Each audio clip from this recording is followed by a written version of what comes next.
Bueno, empecemos entonces. Intervalos de confianza simultáneos para efectos de tratamiento.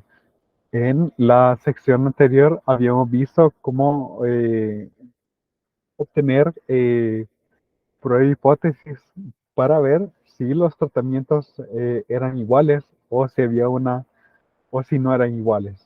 Realmente la hipótesis alternativa siempre es negada, ¿verdad? Entonces puede ser que esos dos tratamientos sean distintos y digamos que de 6 tratamientos, 5 tengan un promedio igual, pero el sexto varíe con los demás, ¿verdad? Y la hipótesis es rechazada. Entonces, eso es lo que sucedería. Eh, Eso es un ejemplo de lo que puede pasar. No nos dice exactamente si son distintos de pares en pares o cómo, ¿verdad? Sino que solamente nos dice que no son todos iguales y se rechaza la hipótesis. Entonces, cuando la hipótesis de igual tratamiento es rechazada, aquellos efectos que nos llevan al rechazo de la hipótesis son de interés.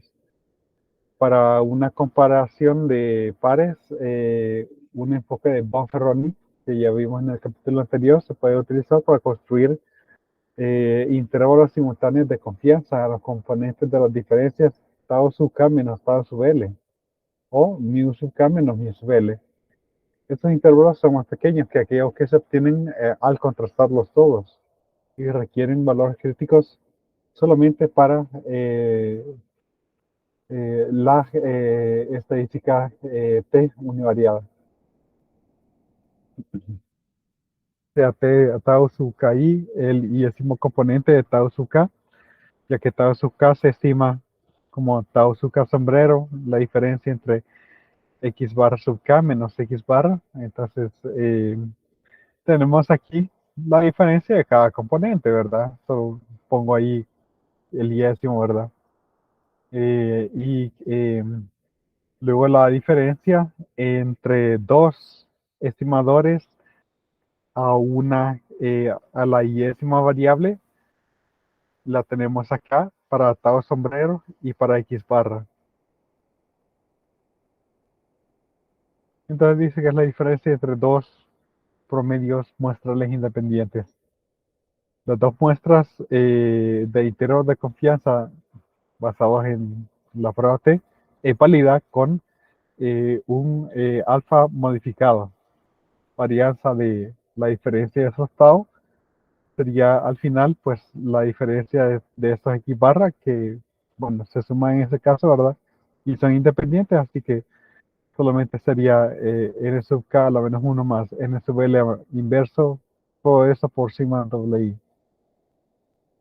Donde sigma sub doble i es la iésima diagonal del elemento de sigma, como se sugiere en 614, 641, perdón, este es 641, donde definimos la matriz W como el doble sumatorio de las desviaciones con respecto a los tratamientos dentro del grupo, ¿verdad? Entonces, la varianza de estos promedios se estima al dividir los elementos correspondientes de W por su grado de libertad. Y ahora tenemos ese dato específicamente, ¿verdad? Sería donde W sub WI es el iésimo elemento diagonal de W. Y N es la suma de todas las observaciones que tenemos. N1 es la cantidad de elementos en la población 1. Y así, ¿verdad? Tenemos G poblaciones. Pues nos queda desglosar el error, la tasa del error, bajo las proposiciones de confianza numerosas. La relación 528, en el cual nosotros tenemos la desigualdad de Bonferroni, aún aplica. Ahí hay P variables y G por G menos 1 entre dos diferencias entre pares, por lo que cada muestra bidimensional para el intervalo T empleará valores críticos C sub n menos G evaluado en alfa entre 2 n. Entonces, donde M es P por G menos uno entre 2 es el número de eh, proposiciones de confianza. Recordemos que una proposición, ya sea es verdadera o falsa, no puede ser ambas. Entonces, pues ahí el intervalo, pues si nosotros tenemos que el número está ahí, ya sea ese es cierto o es falso. No hay otra opción. Y ese resultado, pues ya nos da los intervalos. Para n, que es la sumatoria de todas las observaciones, sumatoria de los nk, para el modelo que hemos visto con una confianza de al menos 1 menos alfa, tenemos que la diferencia del iésima variable pertenece a este intervalo para todos los componentes y todas las diferencias. Aquí W sub WI es la iésima elemento diagonal de W. Ilustraremos la construcción de intervalos simultáneos para diferencias entre pares por medio de tratamiento utilizando los datos de los asilos introducidos en el ejemplo anterior. Entonces vemos aquí intervalos simultáneos para la diferencia de los tratamientos de los asilos. Y nosotros veíamos anteriormente que había una diferencia entre los costos de los asilos privados, no así entre los, los públicos, los gubernamentales y aquellos que eran que están siendo manejados por organizaciones sin fines de lucro. Vemos en el ejemplo 6.10 que el costo promedio de los asilos difiere dependiendo del tipo de propietario, que puede ser privado, sin fines de lucro y gobierno, ¿verdad? Utilizamos el resultado anterior para estimar las magnitudes de las diferencias. Una comparación de la variable X3, costo de la operación de planta y mantenimiento entre los que son eh, los que pertenecen por alguna compañía privada y los que pertenecen al gobierno, se puede hacer estimando tau sub 1,3 menos tau sub 3,3. Entonces aquí se puede ver la diferencia en la tercera variable, ¿verdad? Sería precisamente eso, ¿verdad? Los costos de trabajo de operación de planta y mantenimiento.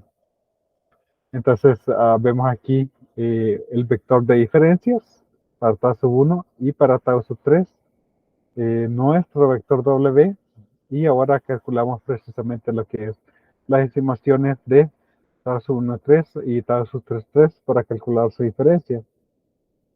Número de observaciones totales, ya sabíamos que era 516.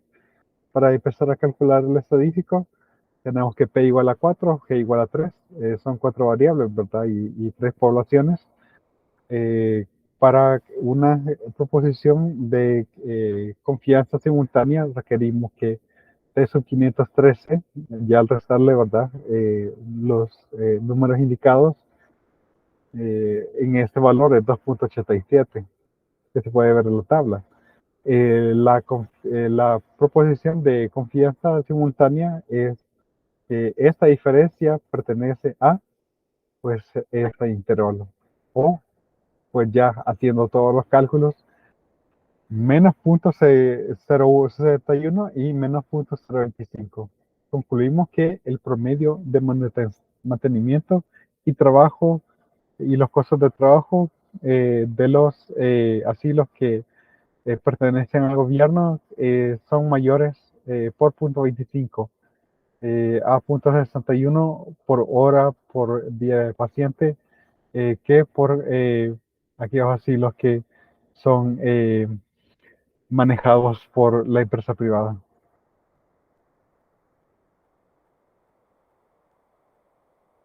Entonces que, bueno, sí, pues, parecería interesante este detalle, ¿verdad? Que algunos costos son superiores en aquellos que son manejados por el gobierno que a algunos que los que son manejados por privados.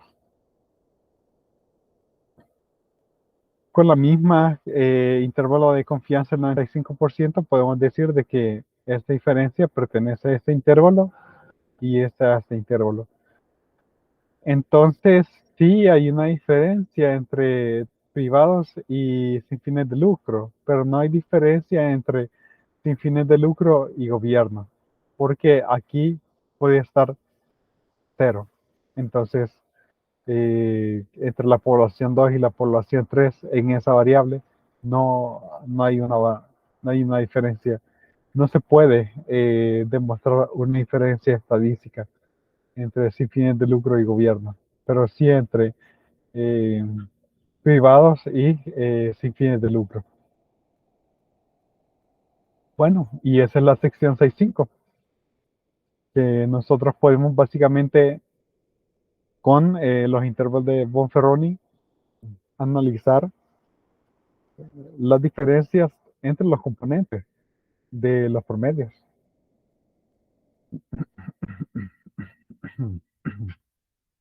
Aquí viene otra sección que es un poco corta. Probar que es también un poco corta, la 6.7 es un poco larga. Yo creo que hoy tenemos el chance para ver la 6.8 y eso nos va a dejar muy bien para mañana, solo ver la 6.9 eh, y 6.10 que no son largas, son cortas, son relativamente cortas y así poder terminar pues en buen tiempo.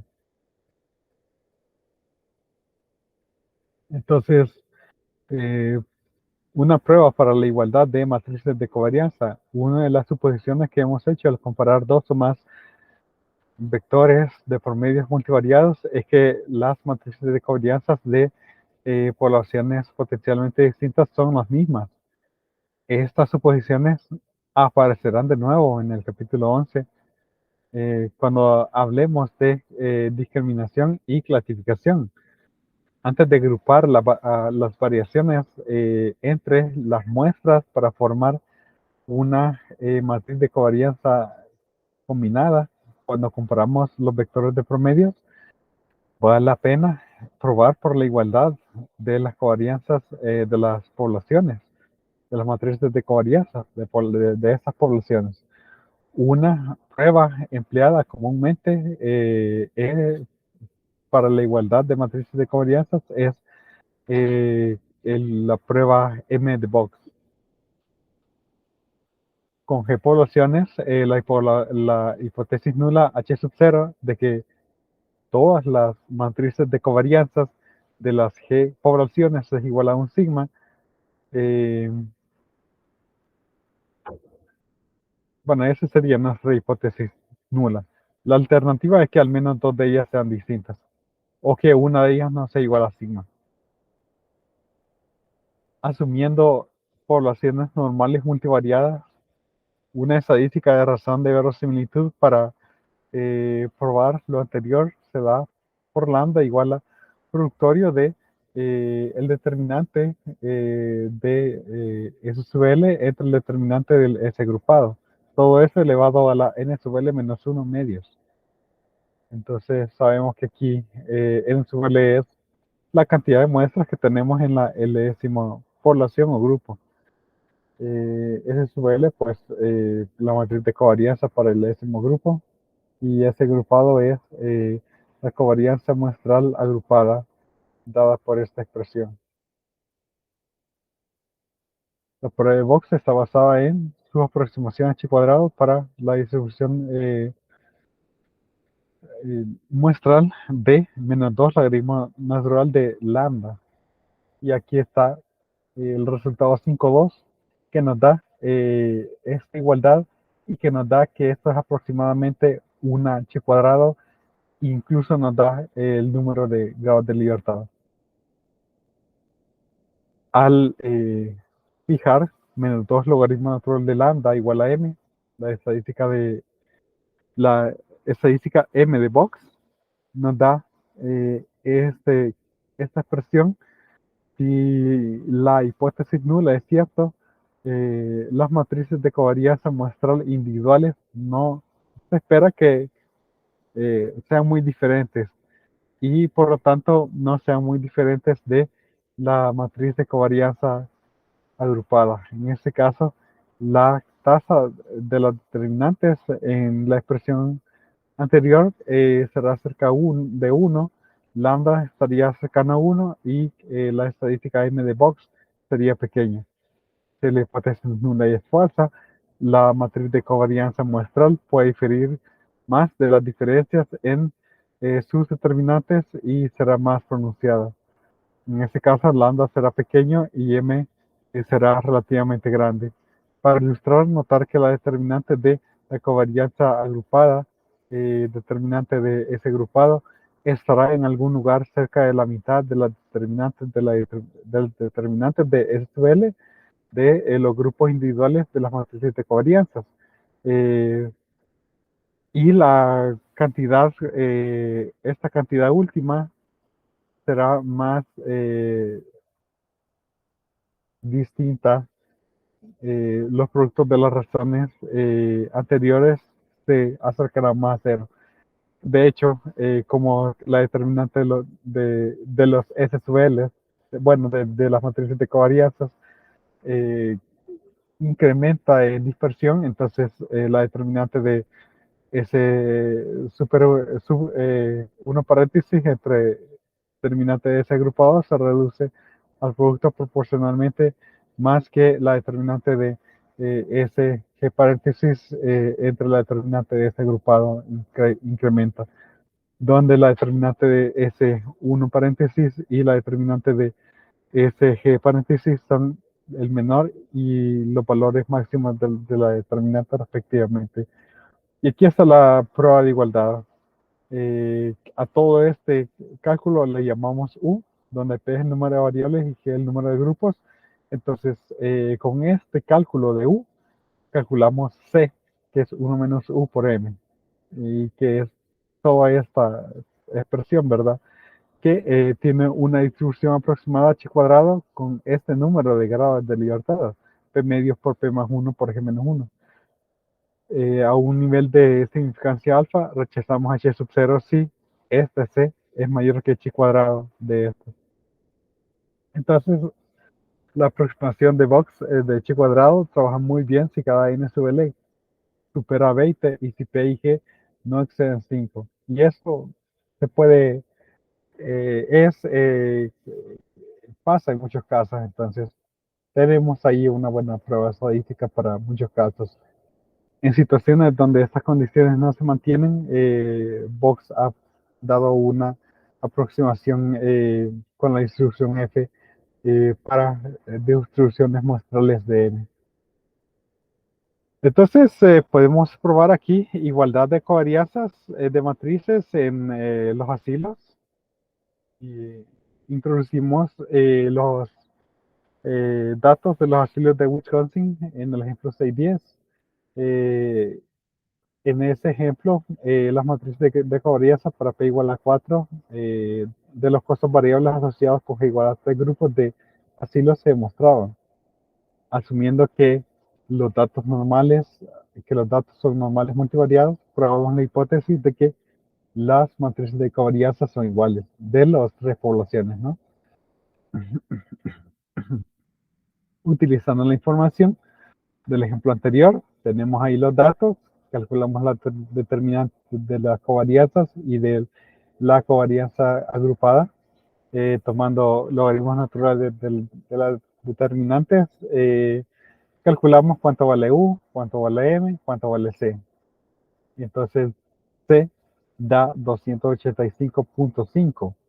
Entonces, viendo la h cuadrado con 20 grados de libertad, al ver una tabla, tiene que eso es 37.56, 566. Está claro de que 285.5 es mayor que 37 y ficha, ¿verdad? Así que nosotros rechazamos h sub 0 a cualquier nivel de significancia. Aquí dice a cualquier nivel de significancia razonable, ¿verdad? Yo escogí el 99%, pero se podría haber buscado uno más pequeño. Yo creo que esto aún se mantendría debajo de este número. Concluimos que las matrices de covarianza de las variables de costo asociadas con las tres poblaciones de las casas de los asilos no son las mismas. Eh, eh, la prueba M de Box rutinariamente se calcula en muchas paquetes computacionales estadísticos que realizan MANOVA y otros procedimientos que requieren igual matrices de covarianza igual. Se sabe que la prueba M es sensible a algunas formas de no normalidad. De una forma más global, la presencia de que no haya normalidad, eh, la, eh, la teoría de pruebas de normalidad en covarianzas están influidas por la kurtosis de la población padre. Sin embargo, cuando las muestras son razonablemente grandes, eh, las pruebas de MANOVA de promedios o efectos de tratamiento son bastante robustas.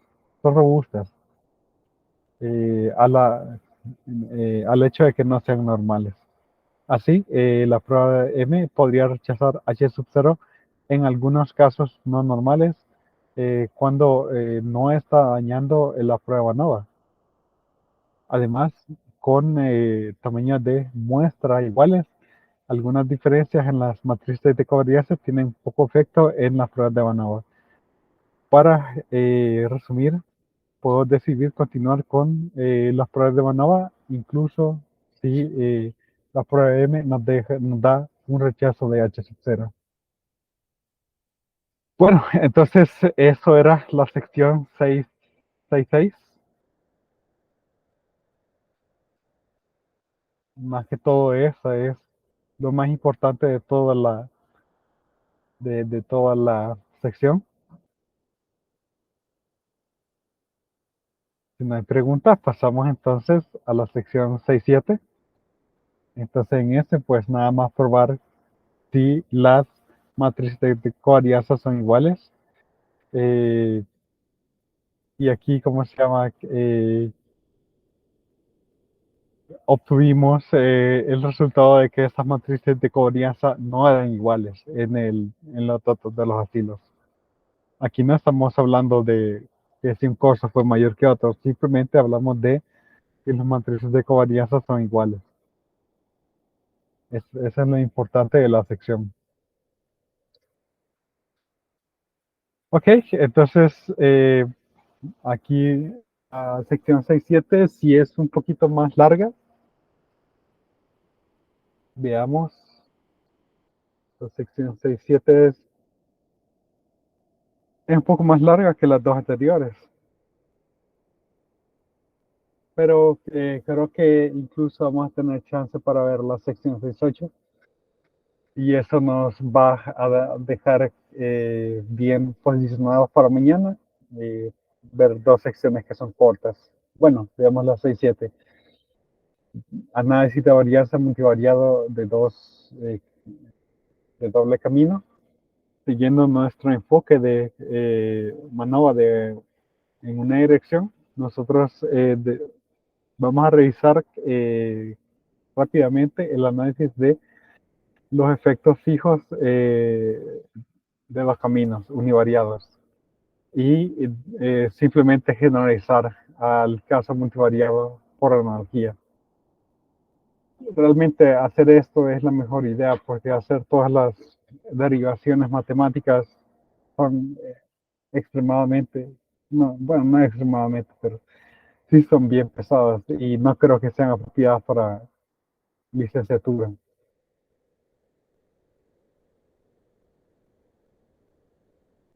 Modelos con interacción de efectos fijos de dos vías univariadas. Asumimos que las medidas se registran a varios niveles de dos factores. En algunos casos, estas condiciones experimentales representan niveles para un tratamiento único arreglado para varios bloques. El diseño experimental particular empleado no nos preocupará en este libro. Se puede ver la bibliografía 10 y 17. para diseño de experimentos, pero también ustedes tienen un curso sobre eso. Sin embargo, vamos a asumir que las observaciones son combinaciones diferentes de condiciones experimentales que son independientes una de otra. Sean los dos conjuntos de condiciones experimentales a los niveles de, por ejemplo, factor 1 y factor 2, respectivamente. Suponer que hay G niveles para el factor 1 y B niveles para el factor 2 y que hay N observaciones independientes que se pueden observar para cada uno de las G por B combinaciones. Entonces, en el caso univariado, ¿verdad? Aquí tenemos un factor tipo de azúcar y otro factor temperatura de el horno. Tenemos aquí G sería igual a 2, por ejemplo, y D sería igual a 3. Y una observación por cada una de estas combinaciones, ¿no? Y aquí está de nuevo el desglose que me parece bastante brillante que están ocupando. Entonces denotamos la R-ésima observación a un nivel L del factor 1 y el nivel K del factor 2 por X sub L sub K por sub R, ¿no? Entonces, por ejemplo, si L es igual a 2 y K es igual a 2, entonces eh,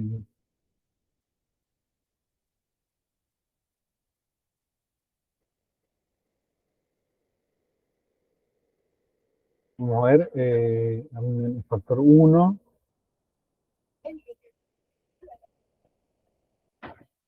Sí, y de cada uno de estos bloques nosotros calculamos, también especificamos R.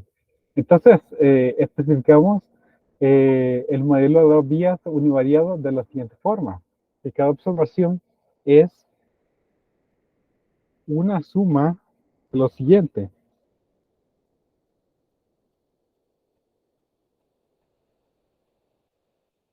Es una suma de lo siguiente.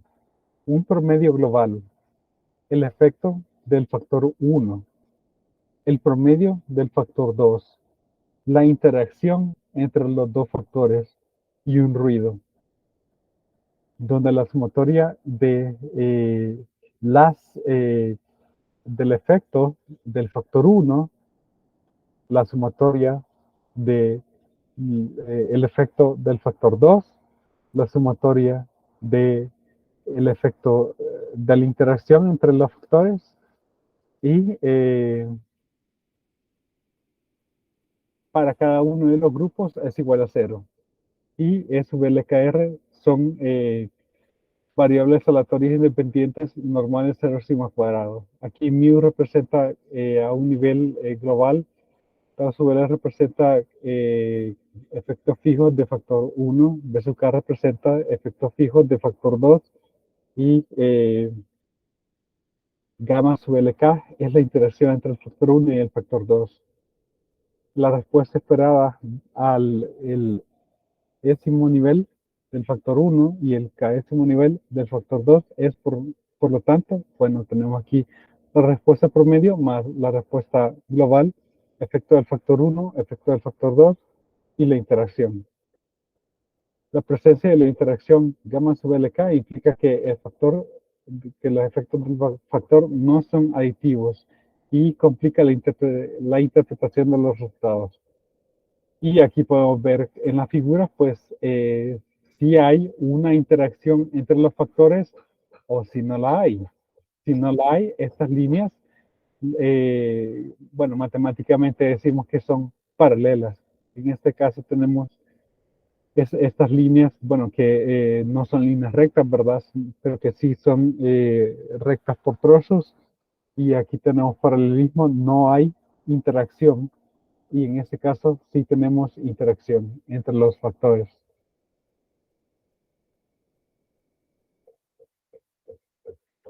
La ausencia de la interacción significa que gamma sub LK es igual a 0 para todo LK. De una forma análoga a las a al trabajo algebraico que nosotros habíamos hecho, cada observación se puede descomponer de la siguiente forma. Bueno, pues aquí está el promedio, aquí está el promedio para el décimo factor perdón, el décimo nivel, el primer factor, el késimo nivel del segundo factor, eh, y bueno, aquí tenemos parte de la descomposición que se hizo, pasa este a restar y luego elevamos al cuadrado y sumatorios. Por lo tanto, nosotros tenemos que la suma de los cuadrados eh,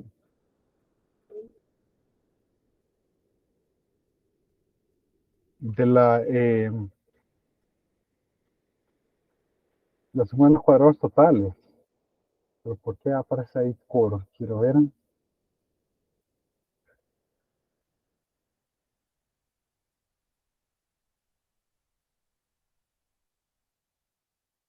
quiero revisar ese detalle.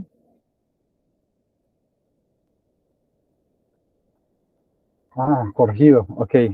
Suma de los cuadrados corregidos es igual a la suma de los cuadrados del factor uno más la suma de los cuadrados del factor 2 más la suma de los cuadrados de la interacción más la suma de los cuadrados de los residuales.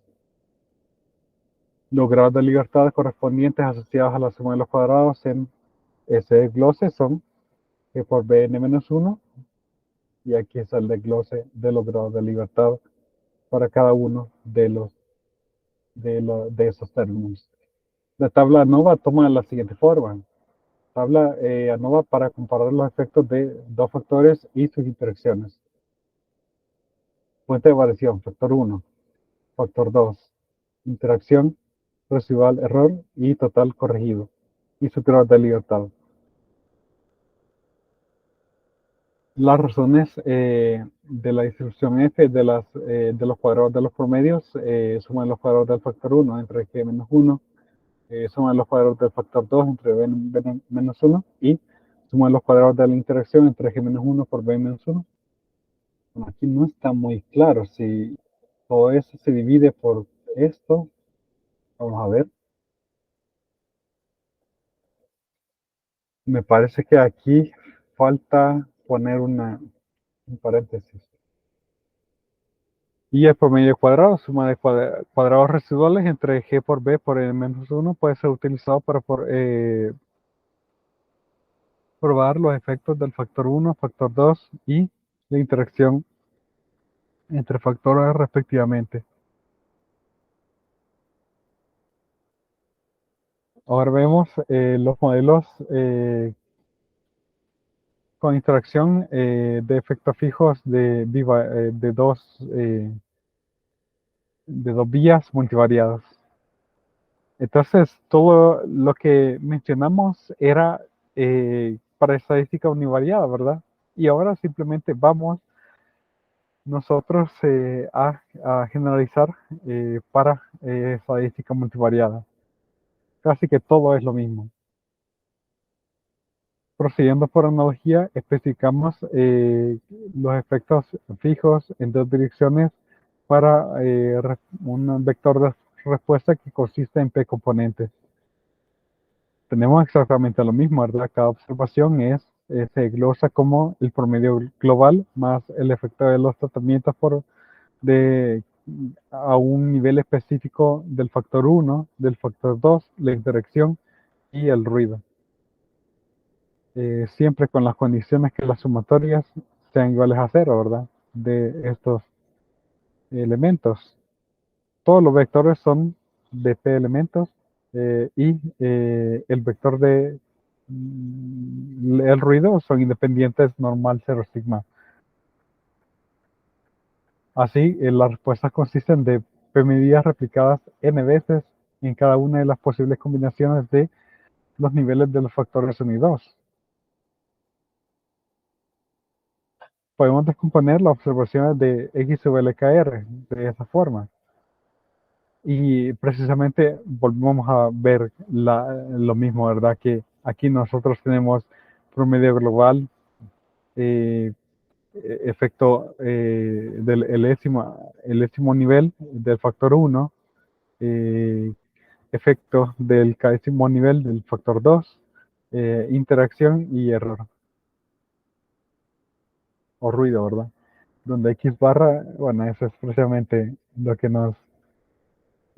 les había mencionado, aunque aquí haya, quizá lo mencionan de forma diferente. Entonces, X sub L punto es el promedio de la observación del vector de observaciones al enésimo nivel del factor 1. X punto K barra es el promedio de observaciones de los vectores al késimo nivel del factor 2 y X sobre K barra es el promedio de la observación del vector al enésimo nivel del factor 1 y al késimo nivel del factor 2. Generalizaciones directas de las expresiones que vimos en el caso univariado nos dan un desglose de la suma de los cuadrados y los productos cruzados y grados de libertad. Entonces aquí tenemos pues la diferencia de cada observación con el promedio global y al hacer la sumatoria pues obtenemos esta expresión y estos grados de libertad junto con su desglose. De nuevo, la generalización de ir del caso univariado a multivariado consiste simplemente de reemplazar escalares tales como xl punto barra menos x barra cuadrado con la matriz correspondiente xl punto barra menos x barra por xl punto barra menos x barra transpuesta. Y es una matriz, ¿no? En este caso, para esta tabla ANOVA que compara los factores y su interacción, nosotros tenemos una matriz de la suma de los cuadrados y productos cruzados, SSP. Suma de cuadrados y productos cruzados del factor 1, del factor 2, de la interacción, del residual y, y del total corregido y su grado de libertad. Y ahora, pues una prueba que está basada en la prueba de la razón de verosimilitud, de que pues no hayan efectos de interacción versus a que haya al menos a que haya interacción entre dos poblaciones, se conduce al rechazar h sub 0 para valores pequeños de esa razón. Tenemos aquí la suma de los cuadrados y productos cruzados de los residuales, la interacción y residuales. Para muestras grandes, lambda de Wilks, lambda estrella, se puede referir como un percentil de chi cuadrado. Utilizando el multiplicador de Bartlett, mejoramos esta aproximación de chi cuadrado. Podemos rechazar la hipótesis nula a un nivel alfa si este estadístico es mayor que este chi cuadrado a un nivel alfa, donde el lambda estrella ya vimos cómo estaba dado y chi cuadrado alfa es el percentil superior 100 alfaésimo de la distribución chi cuadrado con G-1 por B-1 por P grados de libertad. Ordinariamente, la prueba para interacción se lleva a cabo antes de que la prueba de el factor principal, la prueba para los efectos de los factores principales. Si si existe efectos de interacción, los efectos del factor no tienen una interpretación clara. Desde un punto de vista práctico, no se recomienda proceder con las pruebas multivariadas adicionales. El análisis de varianzas de dos vías univariado, uno por cada variable, usualmente se conduce para ver si la interacción aparece en algunas respuestas, pero no en otras. Entonces aquí está de nuevo lo del paralelismo, ¿verdad? Si hay interacción, que es el caso de arriba, y si no hay, que sería el caso de abajo. Si no hay, entonces visualmente deberíamos ver algo como el paralelismo, ¿no? Aquí las respuestas sin interacción podrían ser interpretadas en términos de los efectos aditivos del factor 1 y 2, dado que el último efecto existe en cualquier evento, los gráficos de interacción serían similares a los que están acá, pero con los promedios de los muestrales de tratamiento reemplazando valores esperados, clasificamos las magnitudes relativas de los principales y de los efectos de las interacciones. En el modelo multivariado probamos el factor uno y factor 2, sus efectos de la siguiente forma. Primero consideramos la hipótesis de que los tau sub 1 hasta tau sub g son iguales a 0. Recordemos que hay g niveles en el factor 1 versus la alternativa que algún tau sub L sea distinto de 0. Estas hipótesis especifican que no hay efectos del factor 1 y algo del factor 1 y algunos efectos del factor 1 respectivamente. Y aquí tenemos nuestro estadístico, lambda estrella, de tal forma que para valores pequeños de lambda estrella, que sean consistentes con H1 utilizando la corrección de Bartlett, la prueba de razón de verosimilitud es la siguiente. Bueno, pues probamos hipótesis nula de que no hay efecto del factor 1 a un nivel alfa y este estadístico es mayor que este chi cuadrado. De manera similar, pues para el factor 2 vemos los B niveles del factor 2. Beta sub 1 igual a beta sub 2 igual hasta beta sub B igual a 0. Versus la alternativa de que al menos un beta sub K es distinto de 0. Entonces, para pequeños valores de lambda estrella, que son consistentes con H1. Y esto nos da la pauta para poder crear nuestra prueba de hipótesis. Para muestras grandes y utilizando la corrección de Bartlett, rechazamos H sub 0 a un nivel alfa si este estadístico es mayor que este chi cuadrado, donde la onda estrella está dado por la expresión que habíamos visto, ¿verdad?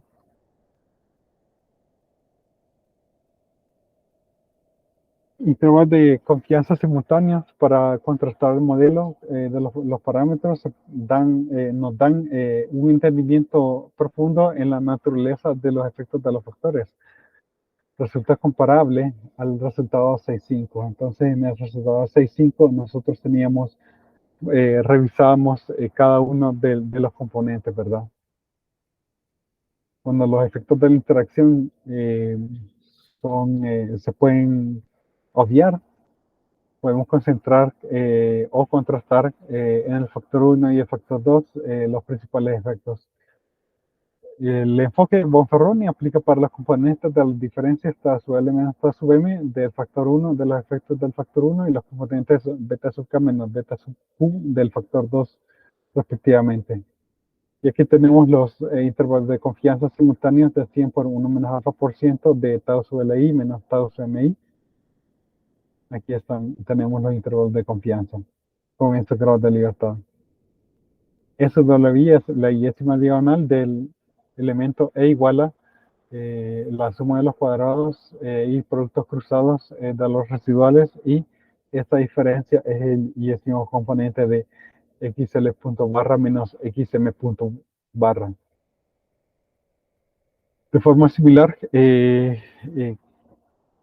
aún 101 a menos alfa por ciento, los intervalos de confianza simultáneos para las diferencias del yésimo variable de los betas estaría dado por acá. Hemos considerado el modelo de dos vías multivariados con replicación, es decir, los modelos nos permiten n replicaciones para las respuestas en cada uno de los niveles de factores. Eso nos permite examinar la interacción entre los factores.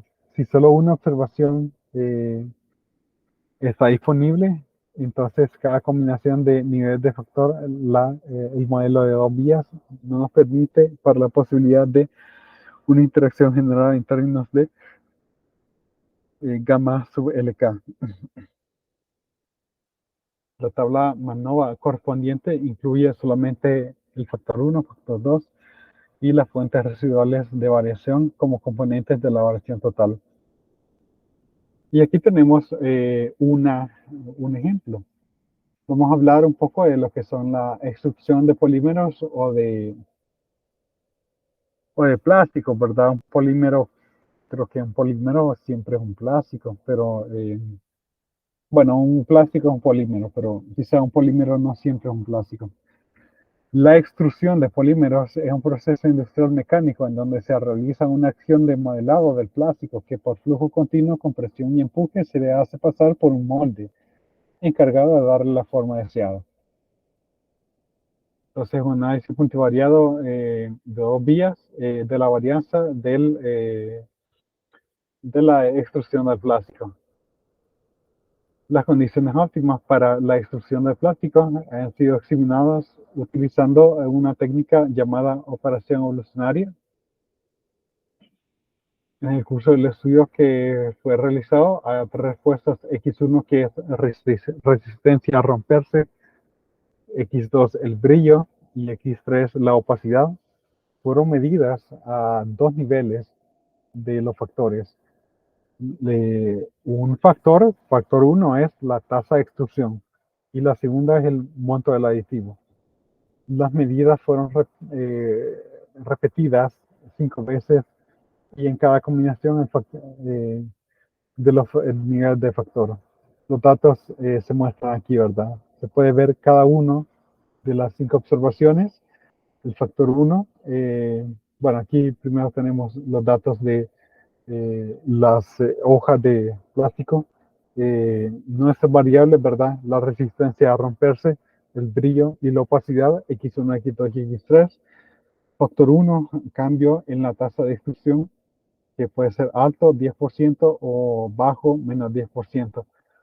Factor 2, monto del aditivo, bajo 1%, alto 1.5%. Y aquí vemos los datos. Al ver los datos, pues podemos ver este punto 8 está un poco fuera de lugar. Este 1.6 más o menos, un poco fuera de lugar, 1.9, 1.9, así como que hay más variación en X3. Vamos a ver si hay interacción primero, ¿verdad? Y luego, si no hay, si la interacción es insignificante, vamos a ver el efecto de cada uno de los tratamientos.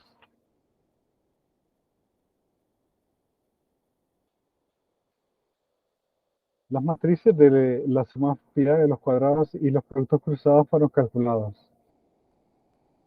Aquí utilizaron un software estadístico llamado SAS, que es propietario, es bastante caro, que nos da las siguientes tablas. Entonces, la suma de los cuadrados de los productos cruzados, grados de libertad para el factor 1, factor 2, interacción residual y total corregido. Aquí está un poco de lo que, de cómo se hace la programación en SAS. Yo he programado en SAS. Lastimosamente, pues no está muy disponible, que digamos, o que hayan versiones gratuitas.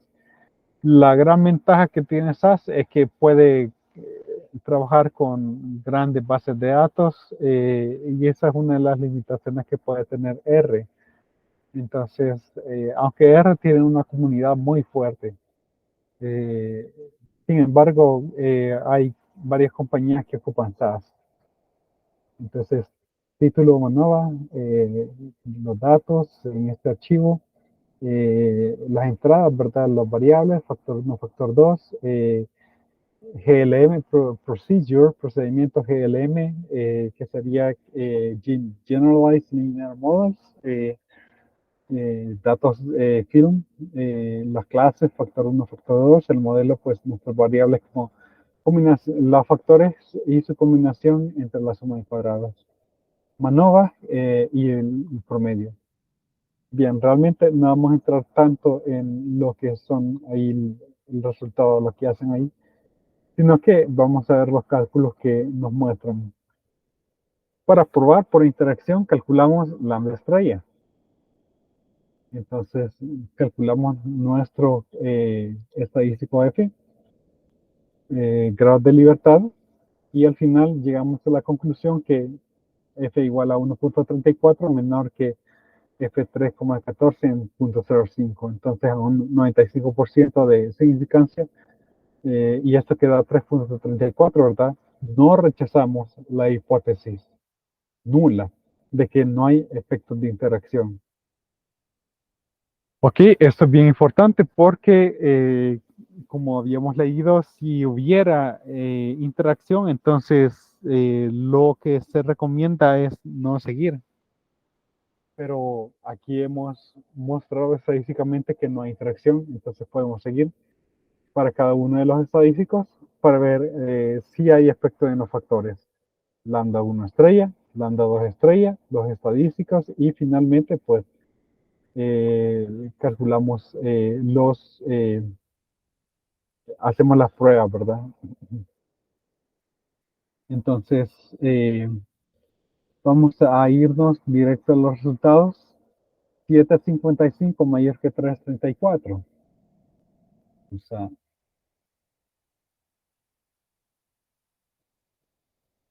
eso ahí.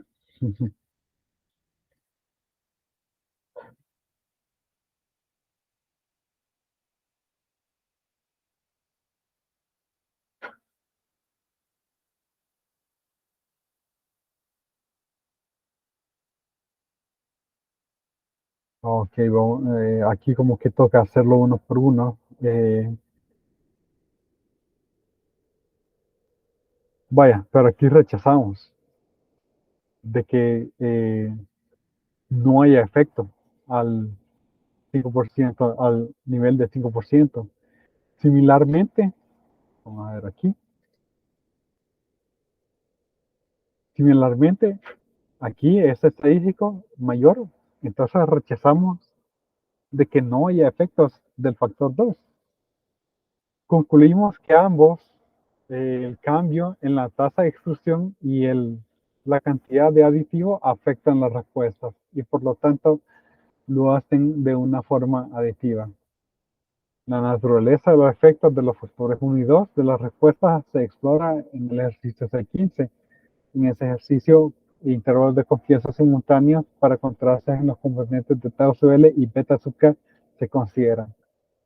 Ok, lo que básicamente en este capítulo lo que hemos visto es, bueno, para un modelo MANOVA de dos direcciones, queremos ver primero si no hay interacción. Y si no hay interacción, entonces si hay efecto en los factores. Y eso es lo que hemos hecho. Eso es lo que hemos hecho en todo esto. Ok, bueno, pues ¿alguna pregunta? ¿Alguna pregunta? Vamos ya con tres secciones.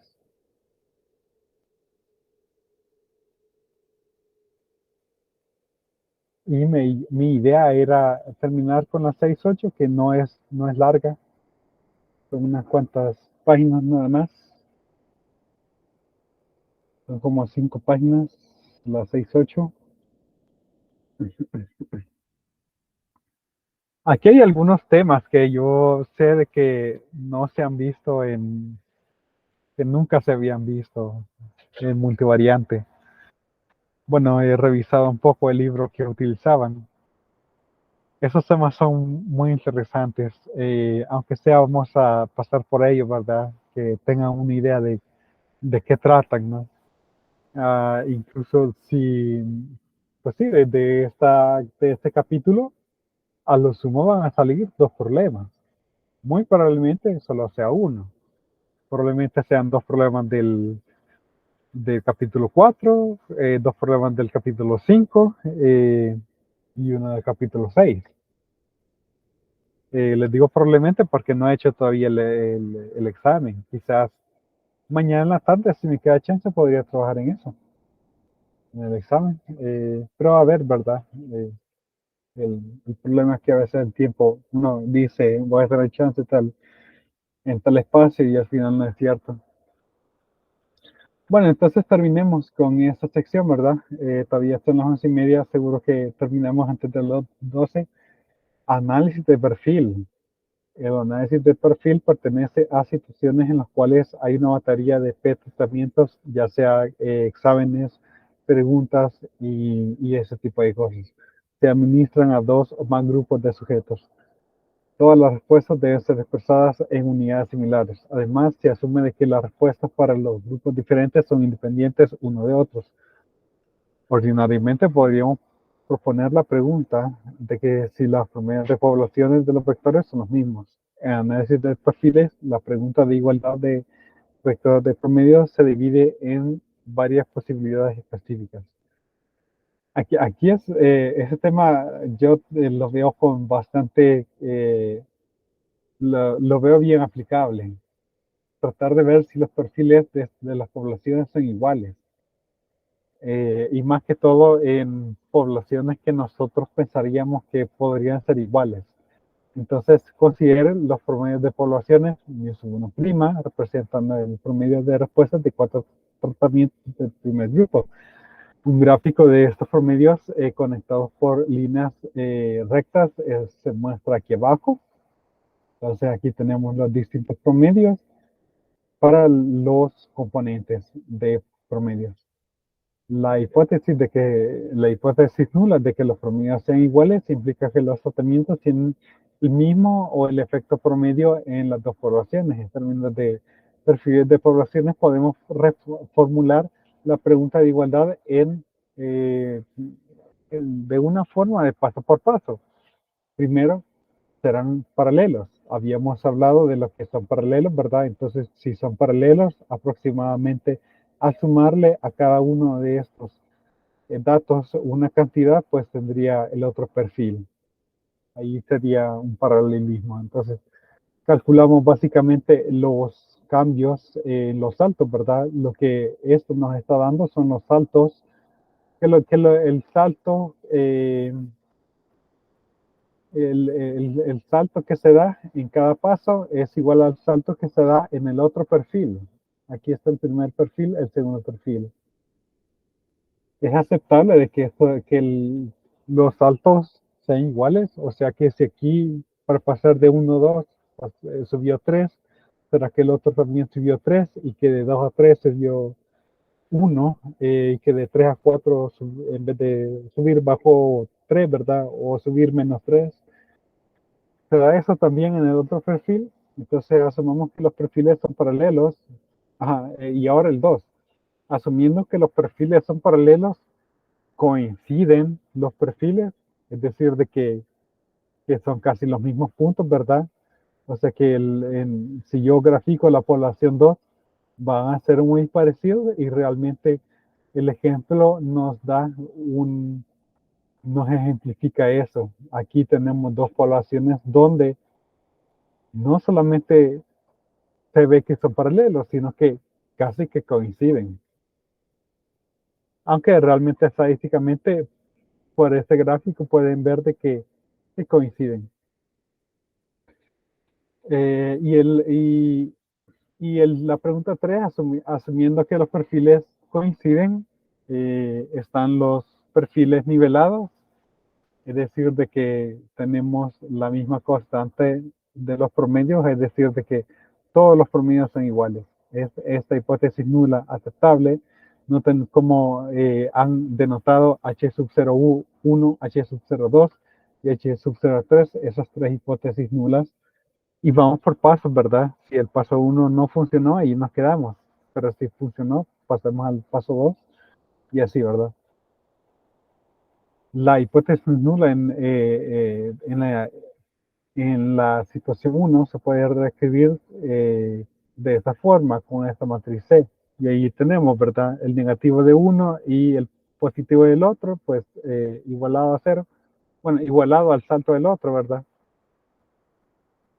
Tenemos las transformaciones que le hacemos a nuestros datos y ya sabemos que los promedios se afectan como Cx1 barra y Cx2 barra y la matriz C por S grupado C transpuesta, ya que los dos conjuntos de observaciones transformadas son normales C mu1, C sigma C transpuesta y normal C mu2, C sigma C transpuesta. Distribuciones respectivamente, aplicamos el resultado 6.2, que lo he puesto acá, para proveer una prueba de perfiles de paralelismo. Entonces aquí está la estadística y es básicamente lo que está aquí, aplicar lo que está ahí. Entonces rechazamos nuestra primera hipótesis nula de que son paralelos a un nivel de significancia alfa si esta estadística es mayor que c cuadrado con este que es c cuadrado. Cuando los perfiles son paralelos, los primeros es ya sea arriba del segundo o viceversa. Bajo esa condición, los perfiles podrían coincidir solamente si el total de alturas 1' por μ sub 1 y 1' por μ sub 2 son iguales. Por lo tanto, la hipótesis nula en el escenario 2 se puede escribir en la forma equivalente hipótesis nula 2 como 1', 1 transpuesta por μ1 igual a 1 transpuesta por μ2. Bien, aquí es para probar si eran paralelas. Y aquí ya estamos viendo si coinciden. Vamos a probar la segunda hipótesis nula con el estadístico T de bivariado usual, basado en las observaciones univariadas 1 transpuesta por X1J y 1 transpuesta por X2J. Probar para ver si los perfiles coinciden, dado que los perfiles son paralelos. Entonces tenemos aquí la hipótesis nula segunda, ¿verdad? Tenemos nuestro t cuadrado y este es el estadístico. Entonces rechazamos si la desigualdad se da a un nivel alfa. Y también podría darse la pregunta si todas las observaciones vienen de la misma población normal. Pero el siguiente paso es ver si todas las variables tienen la misma promedio, es decir, si los perfiles están nivelados. Entonces, sería interesante ver para qué otro tipo de ejemplos está esto creado. Al menos en el ejemplo que nos da acá, nosotros vemos la utilidad de este paralelismo y coincidencia. Entonces, esas hipótesis nulas 1 y 2, si son factibles, entonces su vector común μ se estima utilizando las observaciones n1 y n2. Ya habíamos visto que podíamos hacerlo de esa forma. Nuestro promedio global, ¿verdad? Si el perfil común es nivelado, entonces todos los μ sub i son iguales y la hipótesis de la situación 3 se puede reescribir como c por μ igual a 0. Ya vimos que c es esa matriz de 1 menos 1, 0, 0, 1 menos 1 y igualados a 0 significaría de que yo tendría que mis promedios son iguales. Donde c está dado por la ecuación anterior, ¿sí? La matriz que ya habíamos visto. En consecuencia, tenemos la siguiente prueba. Prueba de los perfiles, dado que los perfiles coinciden. Perdón, prueba para ver si los perfiles están nivelados. Entonces rechazamos ahí la tercera hipótesis nula, c por μ igual a 0, los perfiles están nivelados a un nivel alfa, si se da esta desigualdad con c cuadrado igual a este número. Entonces, aquí tenemos un ejemplo, un perfil de análisis para amor y datos de amor y matrimonio, como parte de un estudio más grande de amor y matrimonio. Hatfield, un sociólogo, hizo una encuesta de los adultos con respecto a sus contribuciones en el matrimonio y resultados en los niveles de pasión y amor de compañero o compañera. Recientemente, pues hombres casados y mujeres casadas se les preguntó responder las siguientes preguntas utilizando una escala de 8 puntos para que nos muestra esta figura. 1, extremadamente negativo. 2, muy negativo. 3, moderadamente negativo. 4, apenas negativo. 5, apenas positivo. 6, moderadamente positivo. 7, muy positivo. 8, extremadamente positivo. Entonces aquí están las preguntas. Tomando en cuenta todo, ¿cómo describirías tu contribución al matrimonio? Número 2, considerando todo, ¿cómo describirías tus resultados del matrimonio? También se les preguntó que respondieran las siguientes preguntas utilizando una escala de 5 puntos. Entonces, que es uno, para nada, dos, muy poco, tres, algo, cuatro, bastante, cinco, tremendamente. ¿Cuál es el nivel de amor apasionado que sientes de tu pareja? ¿Cuál es el nivel de amor de compañero o compañera que sientes de tu compañero o compañera? Entonces, los vectores x1 y x2, x1 y las variables x1 y x2 van de 1 a 8, x3 y x4 van de 1 a 5, y las dos poblaciones pueden ser definidas como población 1, hombres casados, población 2, mujeres casadas.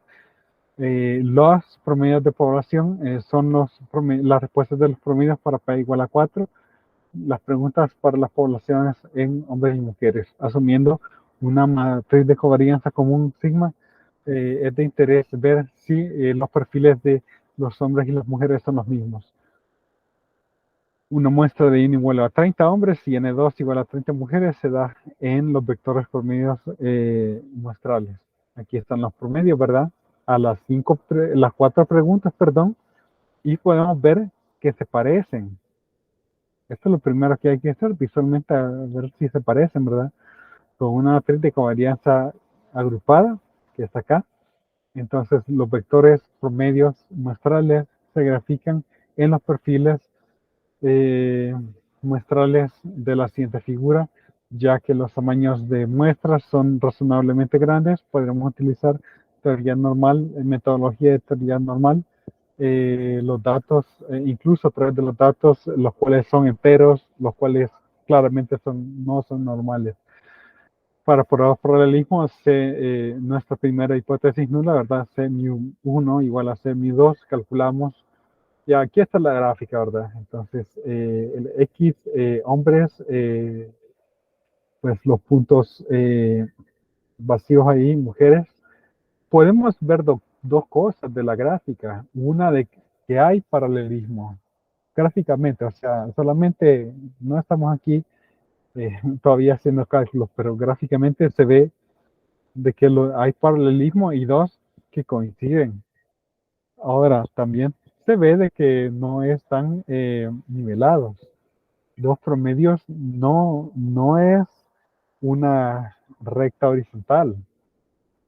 Entonces, los perfiles muestrales de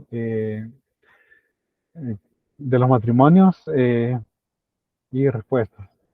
Entonces, aquí tenemos C por S agrupado C transpuesta, la diferencia de los promedios, nuestras estadísticas y, bueno, nuestra prueba de paralelismo, ya que 1.005 es menor que 8.7, concluimos que la hipótesis de paralelismo de los perfiles para hombres y mujeres es, es factible.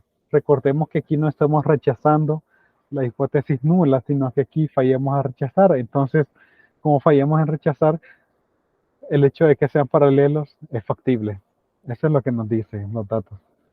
Dadas las gráficas en la figura 6.5, ya leímos, ¿verdad? Este hallazgo no es tan sorprendente. Ahora vamos a ver si coinciden. Entonces, hipótesis nula 2, 1 transpuesta por mu1 igual a 1 transpuesta mu2, que coinciden los perfiles. Necesitamos que la suma de los elementos en x1 barra menos x2 barra, y este es punto 367, la suma de los elementos en ese agrupado, pues eventualmente dan 4.207. Obtenemos un t cuadrado de 0.501 y al final nuestra prueba estadística es de que 0.501 es menor que 4.0, entonces no podemos rechazar la hipótesis de que los perfiles coinciden, lo cual también hemos visto en la gráfica. Entonces, es decir, las respuestas de hombres y mujeres de las cuatro preguntas que se propusieron aparecen ser las mismas.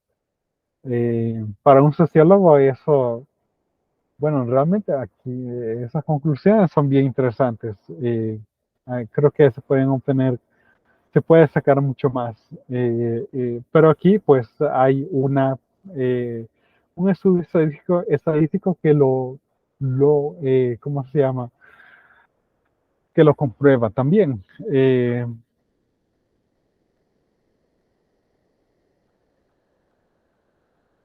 De ahí la otra prueba de que estén nivelados, creo que no se hace. Gráficamente se ve de que no es necesario.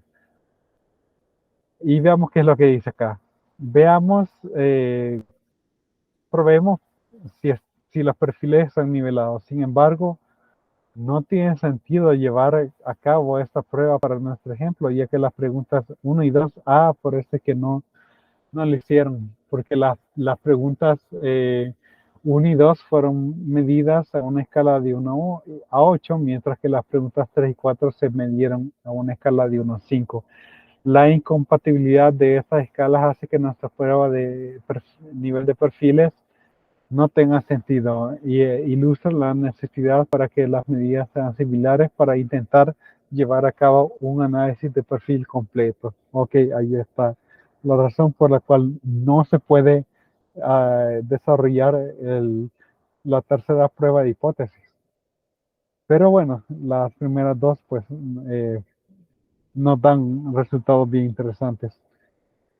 Cuando los tamaños de muestras son pequeños, un análisis de perfil depende de la suposición de normalidad. Esta suposición se puede revisar utilizando métodos discutidos en capítulos anteriores con observaciones originales X sub LJ o el contraste de las observaciones por XLJ.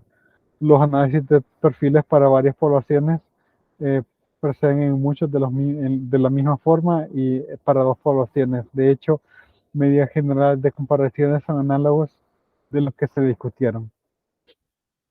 Ok, y ahí está. Entonces, ahí está lo que teníamos agendado para el día de hoy. No sé si hay alguna pregunta. Estamos muy bien con el tiempo. ¿Alguna pregunta de las 4 secciones que hemos trabajado el día de hoy?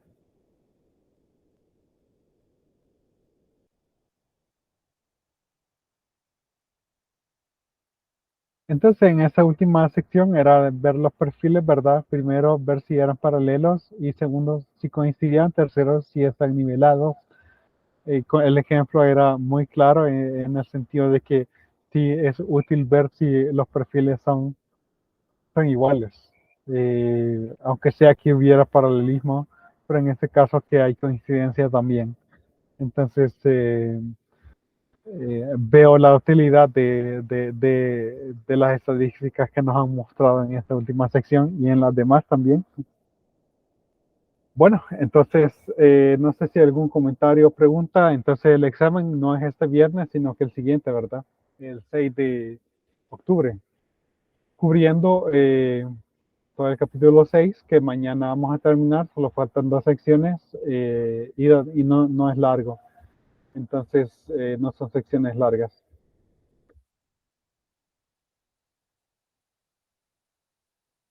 Bueno, nos quedamos hasta acá entonces. Les deseo un todavía feliz día, que tengan buen provecho y nos vemos mañana a las 10:30. Nos vemos. Gracias, igual. Gracias.